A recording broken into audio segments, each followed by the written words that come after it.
voisins vigilants car depuis un certain temps sur plusieurs quartiers de Saint-Claude, les vols se sont multipliés et que voilà, avec les forces de l'ordre et la commune, après multiples plaintes des habitants, les gens dans les quartiers, on dit que Saint-Claude c'est une cité dortoir, mais les gens dans les quartiers souvent ne se connaissent pas puisqu'ils entrent juste pour dormir et repartent au travail. Le week-end, ils vaquent chacun à leurs occupations. Et des fois, cela fait défaut quand on rencontre ce genre de phénomène puisqu'il n'y a pas de contact humain entre ces personnes. Je viens de présenter la participation citoyenne à un quartier de Saint-Claude. Je suis très satisfait du nombre de personnes qui sont venues à cette réunion.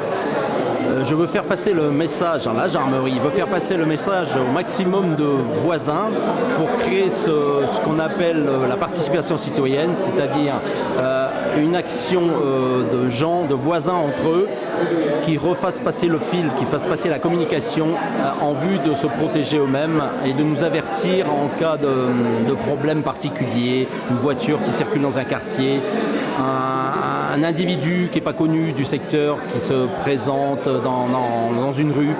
Il faut que les voisins apprennent à se connaître entre eux, à communiquer entre eux déjà et avec nous, avec un numéro qui est dédié, qu'on communiquera à l'issue.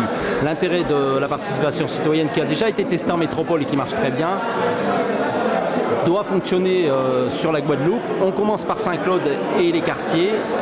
Et l'intérêt est d'avoir une répartition géographique sur tout le secteur de la commune. Une fois qu'on aura réussi à mettre en communication des gens sur tous les secteurs, sur tous les quartiers, on aura un réseau fiable sur lequel on pourra se baser et les messages passeront dans le sens montant, dans le sens descendant. C'est-à-dire que nous communiquerons des informations aux gens et les gens, par le biais d'un téléphone dédié, nous communiqueront des informations également qui seront utiles pour nous pour travailler et contrôler des individus.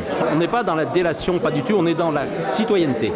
Il faut que les gens comprennent qu'on ne sont pas là pour surveiller leurs voisins, ils sont là pour créer un réseau qui nous permettra de travailler ensemble.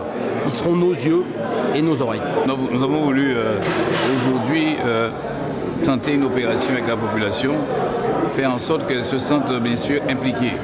Bien sûr, au cours de ce débat-là, il fallait qu'elle échange avec la gendarmerie sur disons, le phénomène de délinquance ou de vol qui s'abat sur le territoire de Saint-Claude.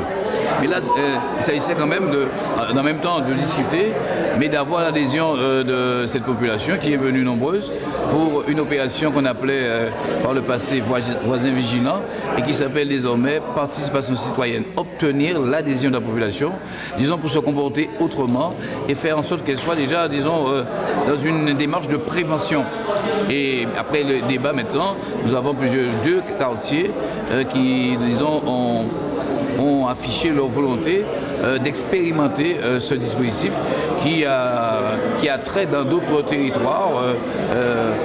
On peut parler du territoire national et qui donne des résultats satisfaisants. Donc nous, en Guadeloupe, et particulièrement à Saint-Claude, on ne doit pas quand même s'affranchir d'utiliser ou d'expérimenter tous les dispositifs qui ramèneraient un sentiment de sécurité chez nous. Et je salue bien sûr cette participation et la volonté des Saint-Claudiens de faire en sorte que, disons, notre territoire ne soit pas considéré comme un territoire où on va voler comme ça, où on ne s'intéresse pas. Il faut reconsidérer, reconstruire les liens. Avant, sans revenir avant quand même, on était vigilants. On regardait ce qui passait chez un voisin. Le voisin nous disait à quel moment il se déplaçait. Comme ça, on savait si quelqu'un arrivait à la maison, c'était quelqu'un qui n'est pas attendu. C'est simplement reconstruire tout cela. Ça peut porter un autre nom. Être responsable, être citoyen. C'est ce que nous tentons de développer depuis quelques années. Maintenant, la police, la gendarmerie, les magistrats, les forces de l'ordre vont faire le boulot. Mais pour l'instant, nous, citoyens, on doit rénover, disons, notre posture dans la ville, notre posture dans la cité, participer aussi, disons, à ce sentiment de sécurité. Et je pense qu'on va y arriver avec, disons, des réunions d'information de ce type-là. Et je dois remercier, bien sûr, la police municipale, et aussi les forces de gendarmerie, mais aussi surtout la population qui s'est déplacée. Ce n'est pas de la délation, c'est, disons, de la responsabilité, c'est être vigilant. J'observe Et si j'ai observé, j'informe. J'ai informé les choses, l'enquête pourra être menée. Si c'est quelque chose qui est préjudiciable à la sécurité, disons, cette personne-là sera mise hors d'état de nuire. C'est ce qu'il faut pour permettre quand même à une bonne frange de la population de vivre. Nous, élus, on doit tout tenter. Nous avons eu d'autres propositions aussi, mais qui incombent aux législateurs. J'ai demandé aussi aux administrés qui étaient là de pouvoir prendre contact avec leurs élus nationaux. Ils les rencontrent dans des réunions de partis, qui soient de centre du gauche, de la gauche, de la droite, peu importe là ils sont. On peut en parler, faire remonter le sentiment de la population. Nous faisons notre part et nous allons continuer à œuvrer là où nous sommes afin que, disons, le ressenti de la population puisse être porté au niveau du législateur.